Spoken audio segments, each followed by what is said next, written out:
80 segundos de noticias con Wilman Corcho.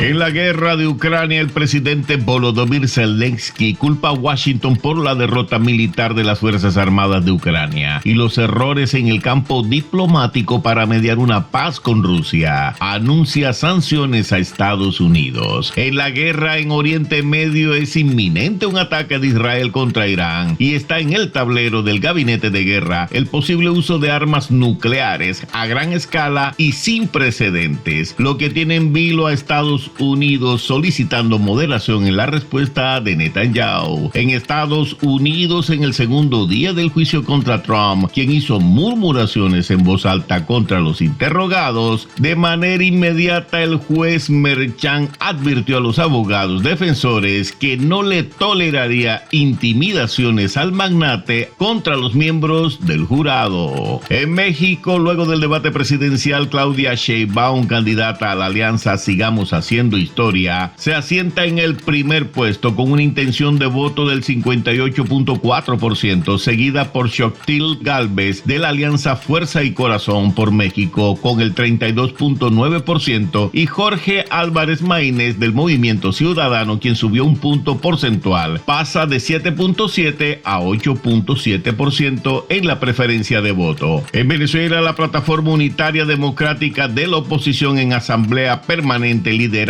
por María Corina Machado, llama al jefe de la delegación opositora en las negociaciones con el gobierno, Gerardo Baide, y al gobernador del estado Zulia, Manuel Rosales, para que se unan en un solo bloque contra el chavismo. En Perú, a los 497 días de gobierno, la presidenta Dina Boluarte enfrenta cuestionamientos, investigaciones y un bajo respaldo ciudadano. Coinciden con el tiempo que se mantuvo en el cargo su antecesor Pedro Castillo Terrones, quien fue sacado del Palacio de Gobierno a la cárcel. En Argentina, el presidente Javier Milei sigue dando reversa. Ahora, por intermedio de la ministra de Relaciones Exteriores, Dina Mondino, envió una solicitud formal al presidente Lula da Silva para sostener un encuentro bilateral. Milei había calificado al presidente brasilero de comunista y corrupto. En Ecuador, el presidente Noboa indicó que no se arrepiente del asalto a la sede diplomática de México en Quito. Según él, algunos gobiernos usan sus embajadas como fachada del refugio político, pero en realidad es para impunidad, para salvar a los criminales de su sentencia. En Colombia, el presidente Gustavo Petro suspendió el gabinete bilateral que estaba previsto para el próximo 25 de abril con su homólogo ecuatoriano Daniel Noboa, debido al asalto a la embajada mexicana realizada el pasado 5 de abril para arrestar al ex vicepresidente Jorge Glass. Dijo: creo que lo sucedido en la Embajada de México es muy grave. Reconstruir el derecho internacional es fundamental si se quiere la paz del mundo. Por otro lado, en el círculo íntimo del presidente Gustavo Petro, hubo mucha admiración por cómo el presidente colombiano se reunió con miembros de la oposición en Venezuela y con el presidente Maduro para allanar el camino a la paz de ese país. En su visita se reunió con el gobernador del estado Zulia, Manuel Rosales, y debido a la inhabilidad de María Corina Machado, la oposición podría concentrar sus fuerzas en este candidato y evitar generar un estallido social al poner sobre la mesa a la Machado, por la que pesa una inhabilidad para ejercer cargos públicos hasta el 2036. El presidente Nicolás Maduro admitió que llamó a su homólogo colombiano para ayudarlo a salir de la crisis política para alcanzar la paz. Ahora le tocará al presidente Petro sentarse nuevamente con Estados Unidos para revisar los acuerdos de Barbados y las sanciones a Venezuela, mientras también enfrenta el debate de la reforma pensional de los colombianos.